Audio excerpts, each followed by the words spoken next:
Hello, beautiful people. I'm just waiting for Kaitlyn to come on so I can add her, but she probably doesn't know that she needs to come on for me to add her. Yes, she does.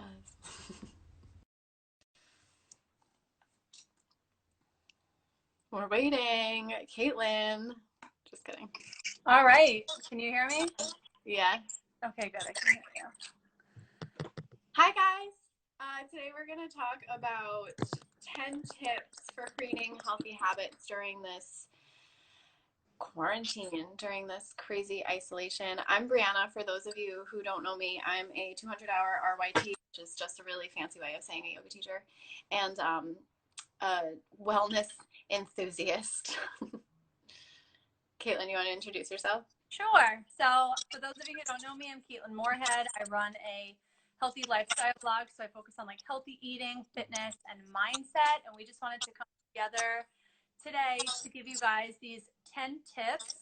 And what we're really excited about is it's a collaboration between Bree, who's a little like yoga, woo woo, go with the flow, and I'm more like get your butt in gear. Going to tell you exactly what you need to know to like really build these habits. And you guys like take what you want from the live, take what works for you and apply it. And we're just going to jump right in and get started.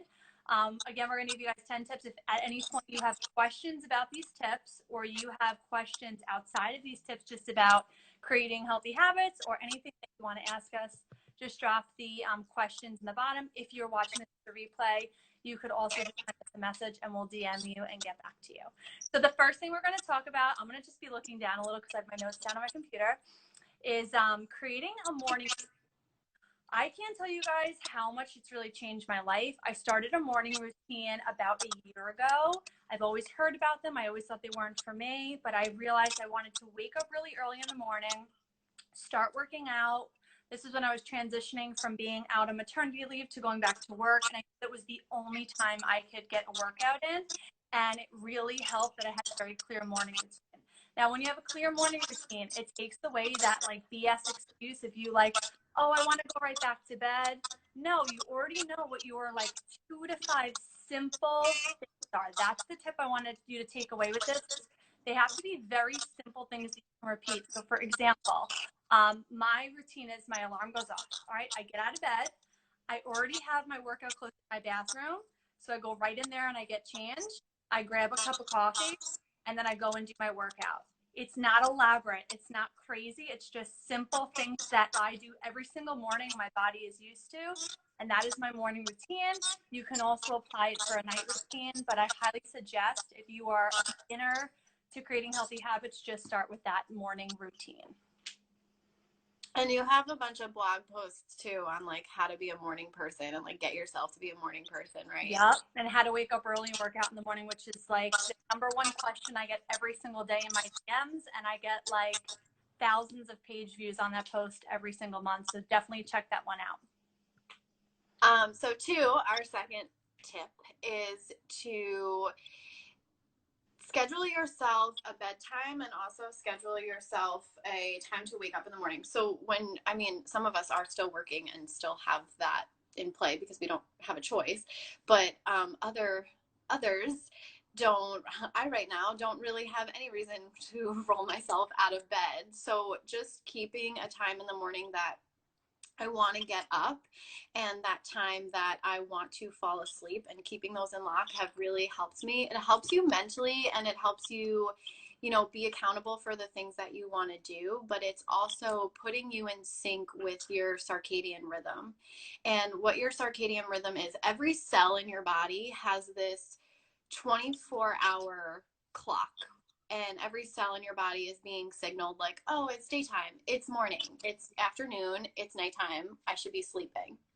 And when you really get all of those cells linked together, meaning like that they all know what time of day it is, they just function so much better, and it has an effect on your entire body. It has an effect on your digestive system, on your energy levels, on your immune system. So like sleeping 8 hours a night, sleeping from the same time to the same time in the morning every day is actually helping your immune system be so much stronger.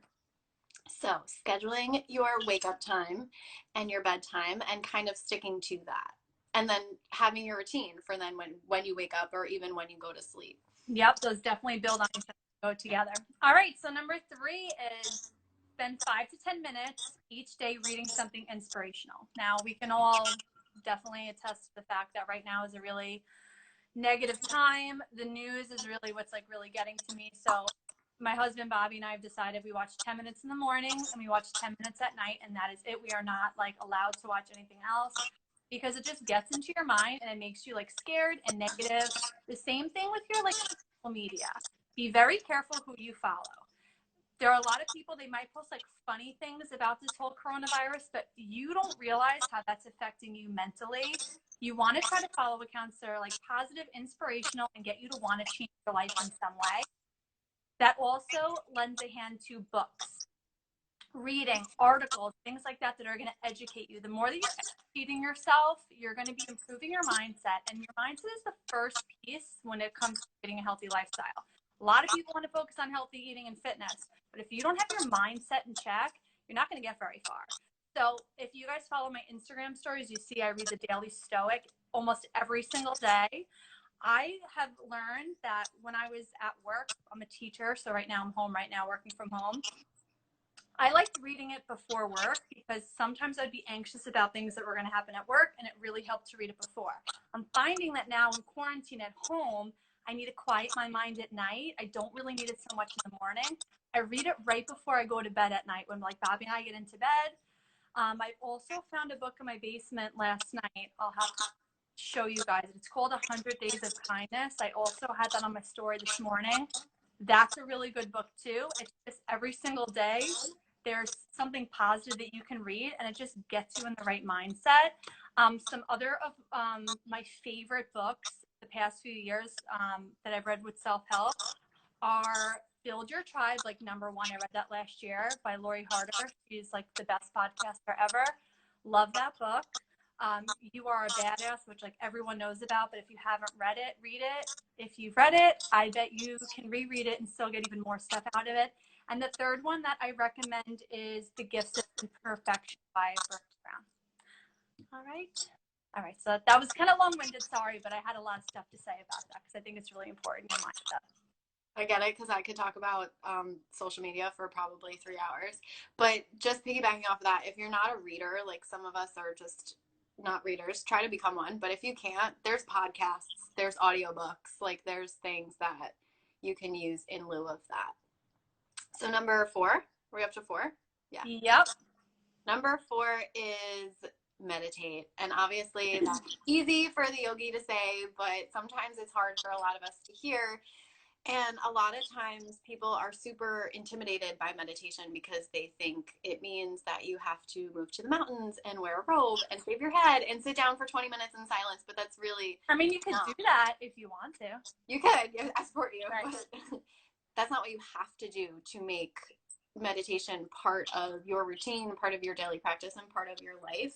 For me, I meditate. I've been meditating now, like sturdy meditating, for 3 years. And I'm only up to like at most a 15-minute meditation. And then after that, it's just too long for me. Like I can't sit for a half an hour and meditate. But if you're getting into meditating, you can start with a minute, right? Like you can wake up in the morning, set your timer for a minute, close your eyes, and just breathe. There are so many guided meditations on YouTube. I've tried to find really short ones, but the shortest ones I can find are like 5 minutes. But sometimes you can sit for 5 minutes if you thought you couldn't when you hear someone else's voice. But if that's not your style, just sit down and close your eyes for a full on minute. And then when your timer goes off, you're done. But the whole thing with meditation is it's becoming a real thing in our Western world. It's kind of seeping over from the Eastern world for so many reasons. And I made a whole list here so that I didn't forget to say anything. But the reason why that meditation is becoming big, even in like the corporate world and the wellness world, and it's seeping in everywhere, is because it lowers stress. So it lowers your cortisol.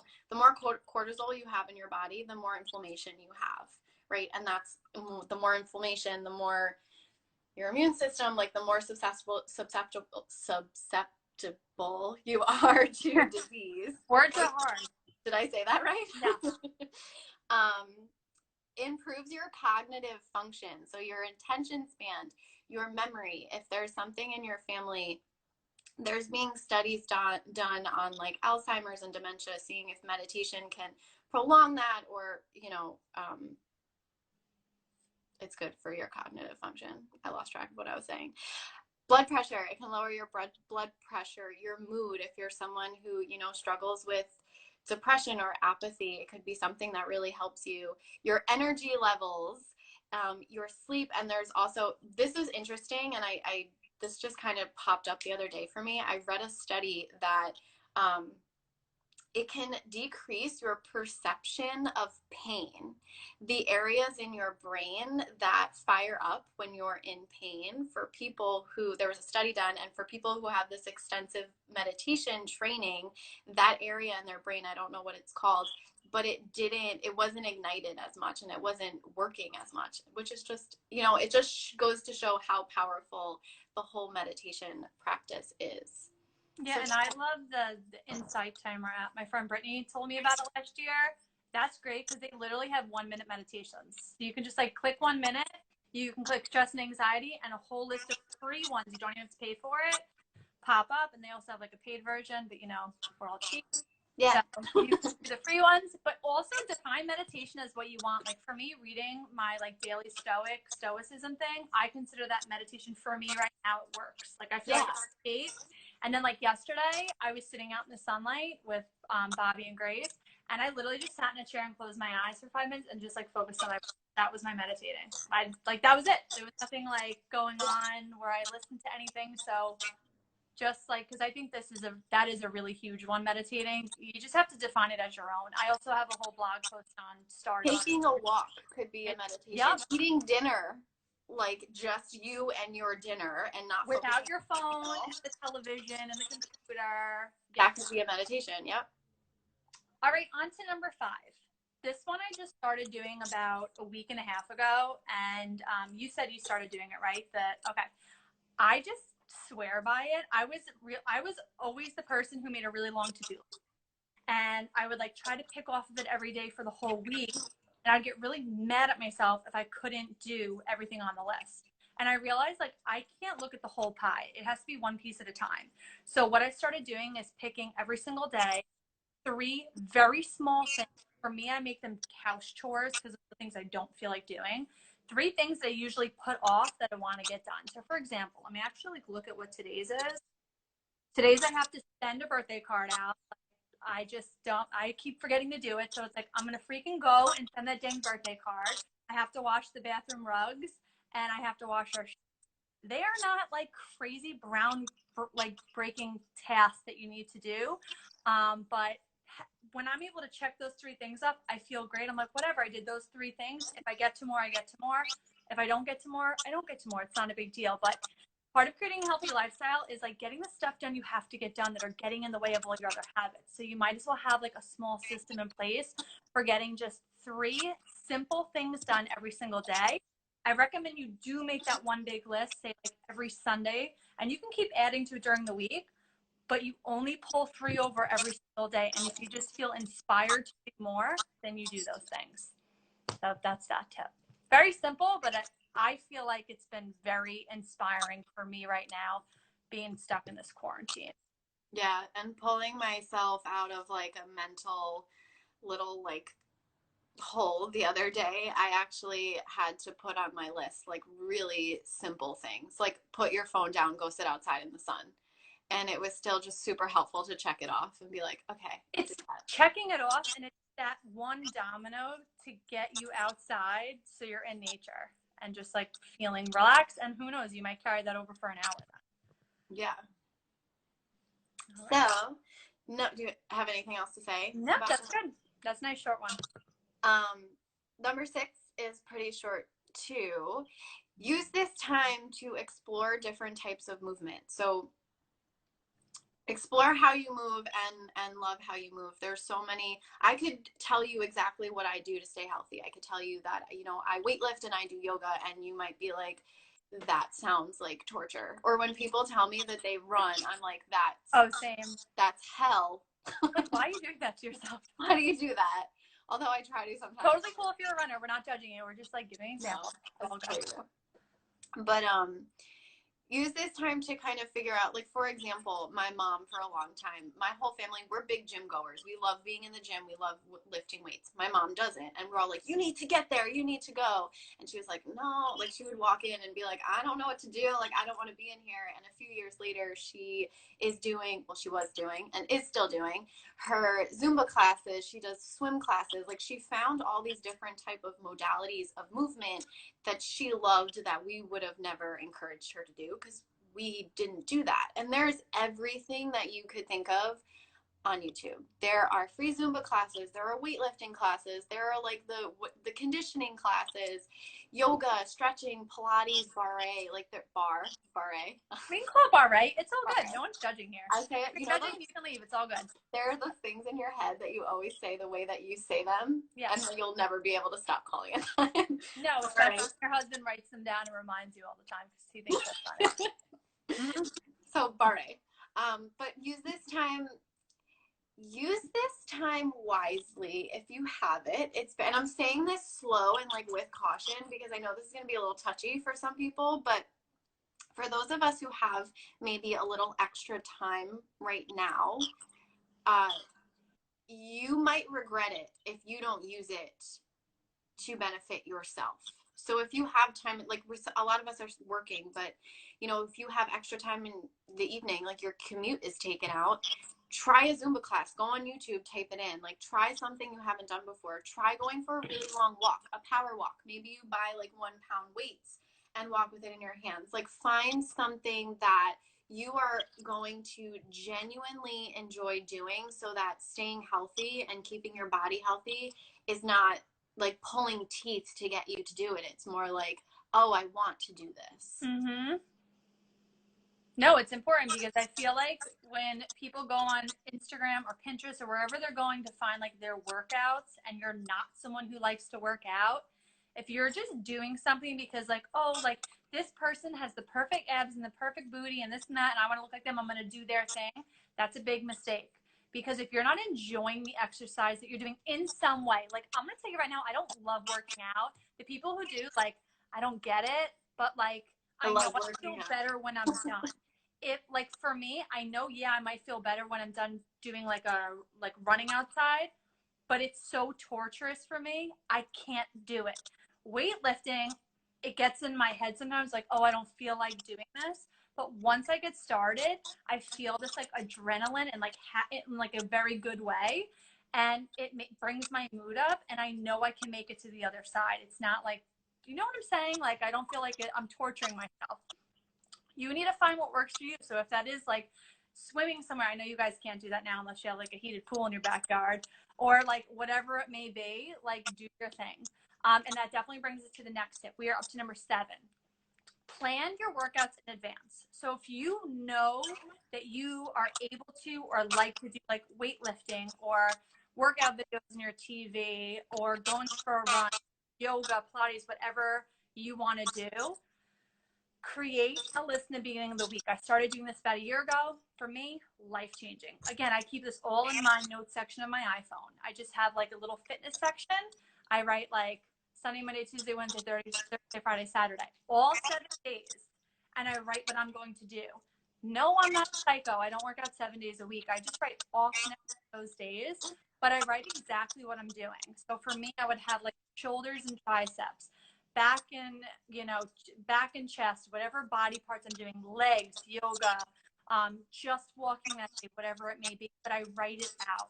I also have a separate section on my phone that I've built over time of, okay, if I'm doing back and biceps, which I'm doing today, I have like 4 workouts down using the weights I already have, so there's no thinking involved. Because the more thinking that you have to do when you're about to do a workout, you're going to find a way to talk yourself out of it.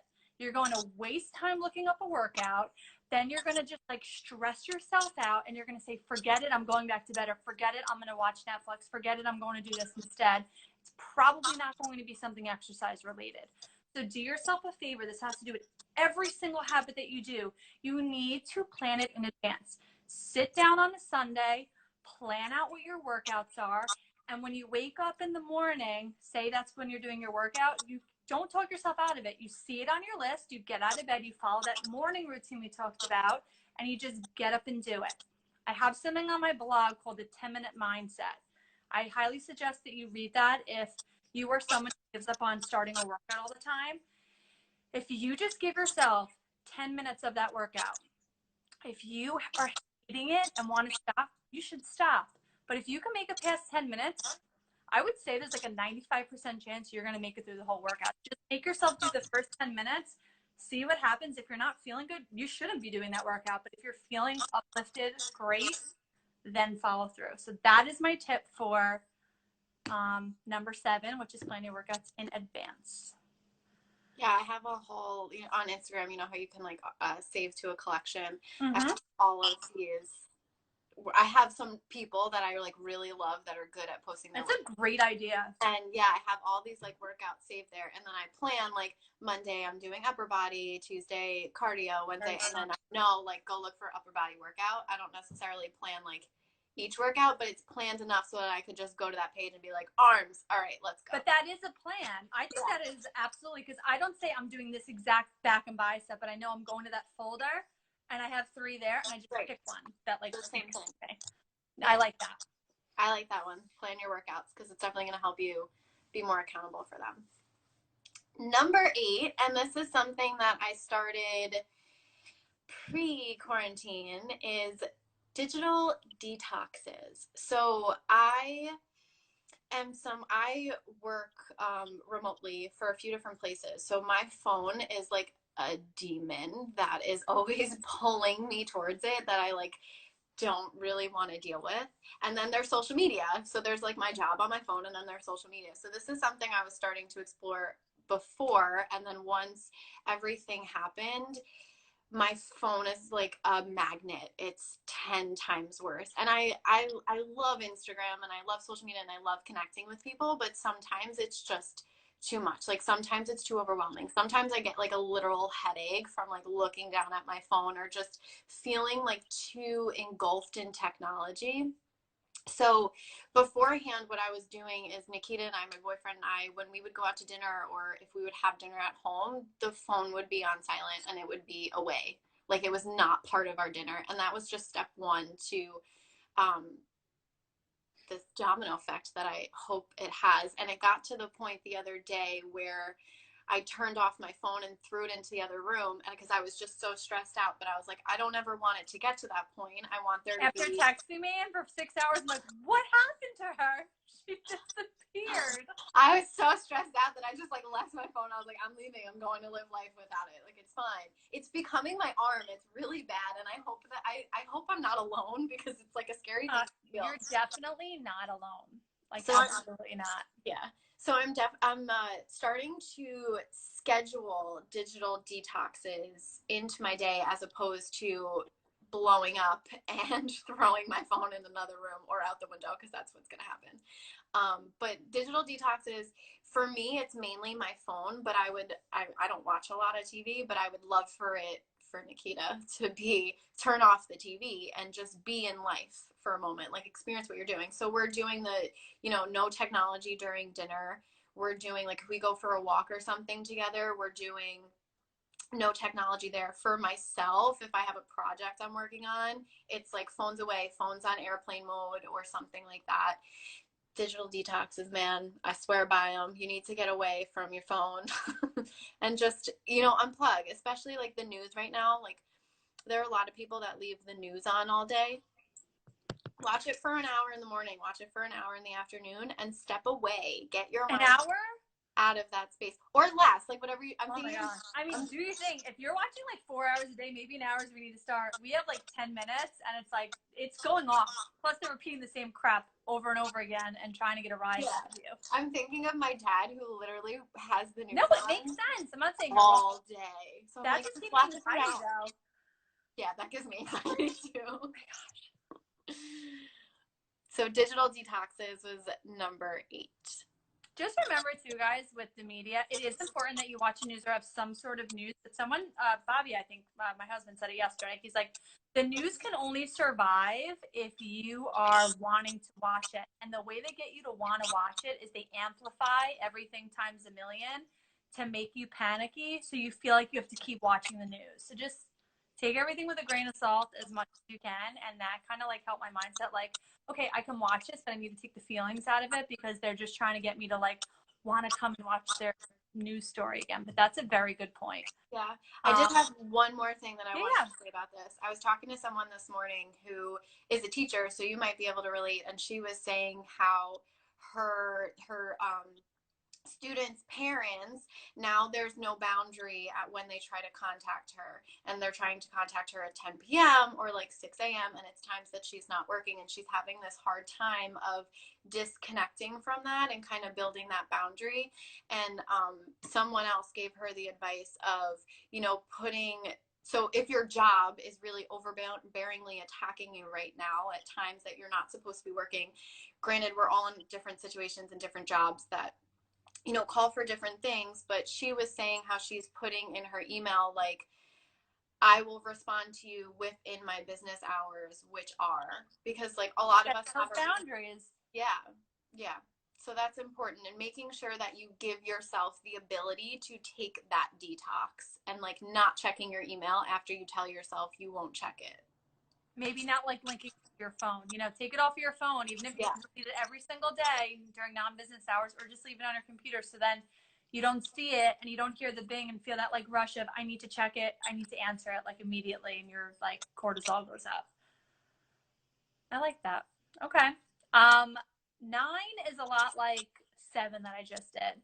Plan your meals in advance. Now, a lot of us have heard about meal prepping and meal planning, and we might implement it a lot when we're at work. I know I did. I needed to. I would make all of my lunches for the week on Sunday so that I could just grab them in the morning and go. Sometimes I even did that with my breakfast, and I would batch cook my dinner. So I had 2 to 3 meals a week, and I made a large amount. So I would only have to cook a couple nights a week. Well, when this all started, just like all of us, everything's new. You know, I'm full-time watching my daughter. I'm still doing my teaching job. I have, you know, my blog that I wanted to keep up with that I've been doing for 3 years. So it's like, it just felt like insanity, and I totally let the food thing go out the window. I just found that I wasn't eating as healthy as I was before. I wasn't feeling good. I mean, in case you guys don't know, I'm almost 6 months pregnant, so of course I should be gaining weight, but I just felt like bloated and like just not myself. And then I was constantly thinking about like my next meal. I'm like, what am I, like, this is not who I am. Like, I need to get back to my roots. And I started meal planning, and just every single day under those 3 things I'm going to get done, I write the meals I'm going to have. For me, it works to have 4 smaller meals and like just write out 2 healthy snacks. And I stick to that so rigidly, and it works. And I just feel better. I know it can be hard with the whole grocery shopping thing now because there's like nothing in a lot of the stores unless you wait an hour and a half, like crazy people like me and Joe's to get in where they have stuff. I get it can be hard to do meal planning before you go, which I do recommend, but whatever you bring home from the grocery store, then sit down, lay out everything you have, and create your meals and write it down. So like say like Monday and Tuesday, I'm making this for dinner. Wednesday and Thursday, just write them down as much as you can and try to repeat meals so it's easier for you to be healthier throughout the day. I just did a post last week. You want to read about a bunch of stuff in detail. It's 10 very specific tips for getting back to healthy eating habits when you're new to working at home. So hop over and after this and definitely read that post. I go through very specific things of what I've been doing to switch now back to healthy eating habits. And it's just as simple as what are you going to have to eat that day and doing your best to stick to it. It shouldn't feel like a diet. Focus on whole foods, things you enjoy, and be careful with your calories, because if you are trying to lose weight, the only way to lose weight is to eat less and move more. So make sure you have that like fitness in check and that you're not eating too much and you won't let yourself spiral and get that quarantine 15 that might be happening to some people. You know? That's the first time I heard that. I just like thought of it, but it's so true. I feel like people are either going to come out of this like fitter they're going to come out of this like, oh my gosh, I need to like ramp up my habits like as soon as this thing is over. So it doesn't need to get to that point. We can start working on it now. So that is number 9. Plan your meals and snacks in advance. I started planning my snacks this week because my meals are kind of just routine for me at this point. Like, And that's perfect. I kind of have it down, like when I'm going to make a meal, but then I will like shove a whole loaf of bread in my mouth for a snack. I was like, I need to plan snacks out better because I don't know what to eat for snacks. So that's what I'm working on right now. Good. Number 10, our last one is do something selfless every day. So this is, it sounds really nice, but it's also kind of selfish at the same time. And the reason why this is a tip is because well, first of all, doing things that are selfless are going to make you feel better about life. That's the selfish part of it. Like, it's releasing dopamine in your brain and it's making you feel good, right? The feel good chemical that we have. And it's also giving you purpose and it's making you feel helpful. So you'd be surprised at how you felt if you did something for someone else, if that's not something that you normally do. And it's also going to shift your perspective in life. And if the more that you do that, like, you might find more positive patterns in your life.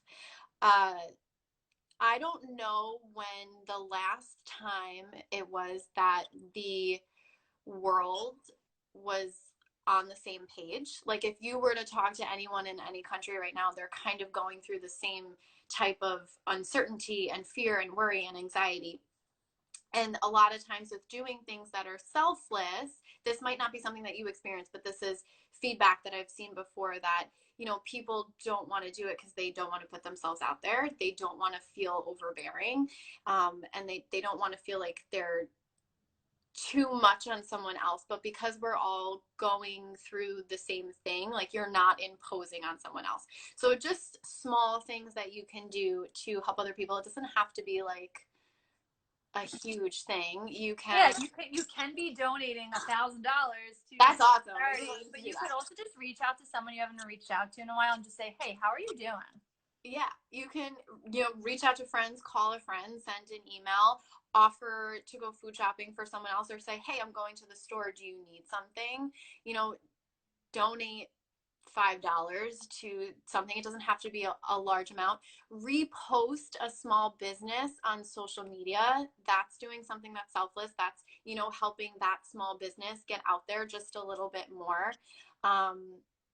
Did I have anything else? Oh, this is like really like silly, but when I went to writing the other day, the woman behind the counter was like asking me so much questions. And when I left, I was like, just like about me and like about people and everything. When I left, I was like, I didn't really ask her anything about herself. When you go food shopping, when you go to the store, be like, hey, how are you? How's your family? Because they're dealing with so many people all day long that are like kind of forgetting that this person is a person.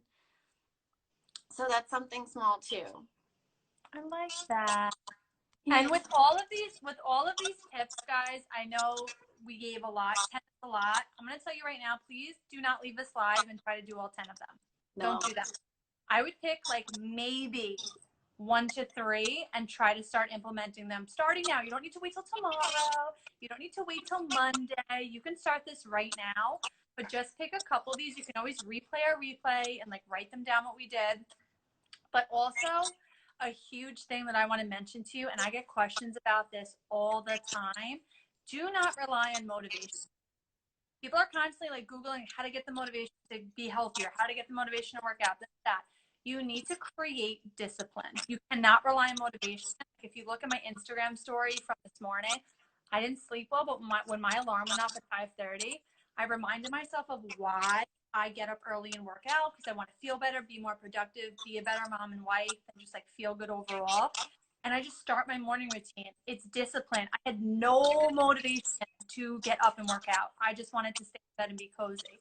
You have to decide. 9 out of 10 days, my husband and I don't want to work out and don't want to do all the things that we've created, but you just freaking do it. You need to have you need to just create that discipline and take that motivation as much as you can out of your vocabulary. Yes, I write about motivation all over my blog, but because it's what people want to look for. but I mentioned in it, you can't rely on the motivation. You need to create this discipline and focus on making it a habit, meaning you're doing a little bit of it every day, and then you're building it over time. So maybe your morning routine just starts out as two things: getting out of bed and making yourself a cup of coffee, like getting out of bed earlier than you do. And then maybe a couple days later, you add the fact that you're going to put workout clothes on. Maybe a few days later, then you actually go and work out. You have to just like build on these habits. I don't know if you want to add to that, but No, I think that's so. definitely huge. Yeah. And I got 2 questions from people before we did our live the other day. I dropped it in a comment box. I just want to answer these questions. If you guys have any other questions right now about creating habits around eating, fitness, mindset, productivity, any of those things, write a question right here, but I just want to answer these 2 questions. Someone asked me, this is a very, very common question: how do you get out of a plateau? All right. Plateau just means whatever you've been doing might have been great, but it's not working anymore because you're ready to level up. Okay. So if you are stuck in a plateau, if it has to do with weight loss, you need to eat less calories and you need to move more. It is simple science unless you do have an extenuating circumstance medically. Guys, I get that. I'm not a doctor. But for the average person, you need to move more and you need to eat less. So if that means counting your calories for a couple days just to see what you're eating and adding some more steps, like I highly recommend that you guys track your steps. I've been wearing this for like 7 years. Do you have a step tracker? You have like I do a have one. watch, right? I thought you did. Do that. If it's muscle tone and you're like, okay, I've been like lifting and I'm not like seeing that muscle tone that I want to see, you need to lift heavier, or you need to lift for longer amount of times, or stop waiting so much in between sets. If you're saying like, I've plateaued, I'm not flexible enough, maybe you need to try a different yoga routine. Okay, so you need to shift what you're doing. What is that like saying? It's like if you keep repeating the same thing over and over and expecting to see a different result, it's like crazy or something like that. Like that's Insanity. like, Yeah. that's what plateauing is. If you're not changing anything about your habits, you're just complaining to And complain. expecting that if you're not changing anything, but if you're doing the same thing over and over and expecting the same results, that's insanity. Thank you. What it part. So, okay, so that was weight loss and muscle tone. If it's mindset and you're like, I thought I'm doing all the things and my mindset's still not in the right place, well, you're not doing all the things. There's a bunch of different things at mindset that you can be doing. So maybe you need to follow new social media accounts. I unfollow people all the time because I'm like, this is not inspirational. It has nothing to do with a follower count. It's just I want to follow accounts that actually inspire me and make me feel happy. So go through your social media, maybe watch less news. That has to do with it too. Or you can like get a new self-help book, maybe start journaling and meditating, like all these little habits we taught you guys. So if you are stuck in a plateau, what I'm trying to say is you need to change something because the habits that you currently have are not working. Is there anything you want to add to that? Yeah, so I think that's great. I think that you touched on everything. Sometimes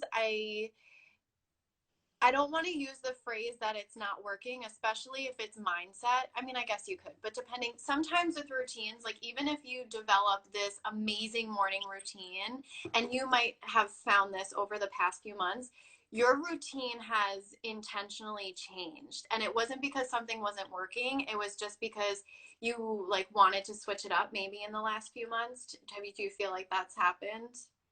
Like you like started journaling, or you took away journaling and did something that time. Yeah. And it's not because journaling wasn't working. It was just because you kind of craved this change. And this is more like of the mindset, but a lot of when you stay in a routine for a really long time, and routines are amazing, I swear by them, and I have routines for everything, but if you stay in a routine for a really, really long time, your brain gets like it's too comfortable and it's like complacent there. Read the comment that Bobby's mom just said. Routines can get routine. That's so true. Yes, yes. He's so smart. I love you, Jay. That's funny. It's true, it's linked to apathy and depression, depending on what your routine is. So it's not necessarily like throw your whole routine in the garbage, but it's like just switch up one thing. And then maybe in a few months, you switch it back. Like switch out like maybe instead of journaling in the morning, I'm going to do 5 minutes of stretches, or maybe instead of stretching, I'm going to go for a 5-minute walk, or just, that's just like morning routine or something like that. But Just an example. It's like, I mean, this is a little corny. It's like being in a relationship. If you and your partner do the same thing every single day, like all the days a year, every single weekday you do this thing, and every single weekend you do this, you're going to get bored. You need to like spice it up a little bit. It's the same with your own habits. You always need to up level. You're creating a healthy lifestyle. There's no destination. It's just a journey. So you constantly have to be changing things, keeping yourself on your toes and challenging yourself, because no matter what, you're never going to be like the best you can ever be. There's always a next level. There's always going to be something you can strive to be. And that is the definition of like what you do when you're in a plateau. You reassess your life a little bit and you see where can little tweaks be made. So I love that Yeah. point. Yeah, and Liz said also being able to accept change, which is Mm-hmm. a thing. Being adaptable is huge, because if you are so set in your wellness ways, and we're getting really off track now, but if No, you're it's so really good. set in your wellness People are still ways, hanging around at this point. They want to know the stuff. It's all good. if you're really set in your wellness ways and things change, just like this whole situation that we're in, and then you can't go to the gym anymore, so that means that, you know, you can't You adapt. That's not what that means. It means you have to adapt. Adaptability is a huge thing. Very good. All right. The second question that I got is, what are some tips for climbing out of bad, draining days? This isn't about getting out of bed in the morning. That's like depression. That's not our area of expertise. We're talking about you woke up, you thought the day was what it was going to be. You end up having a crap day. You deal with like a moron that like really made you mad, someone made you feel bad about yourself, or just like one of those days where it's like you're having a bad hair day, you have a pimple on your face, you stubbed your toe, like whatever it may be, something stressing you out. How do you get out of those days? So I'm going to give you guys a couple tips of what I think, and then like Bree, if you want to jump in. You have the ability, words are hard. You have the ability to change your day at any minute of the day. So you could literally be at 7 p.m. at night and feel like the whole day sucks. And you have to make that choice to want to change how you're feeling. So the first step is just deciding, hey, I want to change the way I feel right now, because we are in control of our mindset. If we want to stay in our pity party, oh, we could do that. We could sit there for a long time, many days if we want to. You have to choose to get yourself right out of it. Then what I suggest, and this is in no order, read or watch something inspiring or funny, okay, to get you out of your mood. For me, it's more like inspiration is what gets to me. I know my husband, like he needs to watch like funny videos, and that's what like really gets him out of a funk. Find what works for you, whether it's a book, a great social media account that like gets you like laughing or thinking, or a podcast. Huge, huge. If you can find like a podcast you love of someone who's inspiring and keep a list of the ones that really speak to you, go jump to that list, pick one and re-listen to it to get you out of that funk. The third thing I suggest is get your freaking body moving. Whether that be a crazy hard workout that just gets your blood pumping, going for a run, or just going for a walk outside and getting yourself out in nature, which you guys can do now unless you're in like a state or a country where they're putting you in complete lockdown. I know some people are, but right now in New York, you're allowed to go outside. So if like you're stuck in a funk and the weather's not too bad, get your booty outside and like use that as a way to kind of change your mindset. The final, and what I think is one of the most powerful things to do, call someone you trust and you love. And don't call that person that's going to build on your negativity. Call your like positive, it could be kind of annoying how positive they are, person in your life, and help them help you through your situation. Also pick someone who's not afraid to call you out on your crap. So that's not going to kind of add to your pity party. And these are the things that I just have found have worked for me and people that I love close to me. Do you have anything else you want to add to that? Yeah, totally agree with everything that you're saying, because all of those things have really helped me out of, you know, those slump days and like those dark days. There's two things that I would say are not easy, but if you can get yourself to do them on those days that you feel like that, will be super helpful. And like Kaitlyn said, movement, like even if it's just a walk, even if you do like high knees, like running in place for 3 minutes or something like that. And the reason why I say that is because when you exercise, the dopamine, the chemical in your brain, right, that feel good chemical is being released. So if you're able to move, your body is going to feel so much better, which is going to help your mind feel so much better. And also, related to that is the doing something selfless, because that also has to do with your dopamine. And this is like more of like a scientific, like how to get out of that rut. But when you do something selfless, you have that feel good chemical again released into your brain. But also with all of these really great things that you can do to help lift yourself out of that, I think it's really, really important to have empathy for yourself. And it's really important to remind yourself that it's okay to have down days. It's okay to be sad. It's okay to be angry. It's okay to be fearful. It's okay to be happy. It's okay to be positive. It's okay to be negative. Like all of these things that happen in balanced ways, you're human. You'll never be more than human. And it's really important to remind yourself that, you know, we're all taking it day by day at a time in life, not just in quarantine, right? Like we're all just taking it day to day at a time. And like different things happen that's going to affect your day and how you feel, and just reminding yourself that you're only human and you can only do so much. Maybe today's a bad day and maybe I try really hard today to get myself out of it and it didn't work. Tomorrow's a new day. Yeah. Sometimes you just need that new slate. Yeah. And a good sleep. Because sleep and water, which you didn't talk about, does an awful lot for you. All right. Well, thank you guys for joining. Whether you had the time to listen at this time, I know it's like a wonky time, but this is when my daughter sleeps. Or if you're watching the replay. Someone did ask about when this is going to end, and it's going to be on both of our stories. I don't know if you're still on here, Patricia, but it's going to be on both of our stories for 23 hours if you wanted to watch it. All right. Well, thanks, guys, for tuning in with us. Send us a DM if you guys have any questions, and we will chat with you later. I'm going to plug myself really quick before we sign off. On Monday and Friday mornings at 8 a.m., which is also going to be recorded and on my story, I'm doing a 10 to 15 minute mindfulness check-in. So it's going to be anything from like breath work, working with mantra, positive affirmations, maybe a short meditation. So if that's something you wanted to try with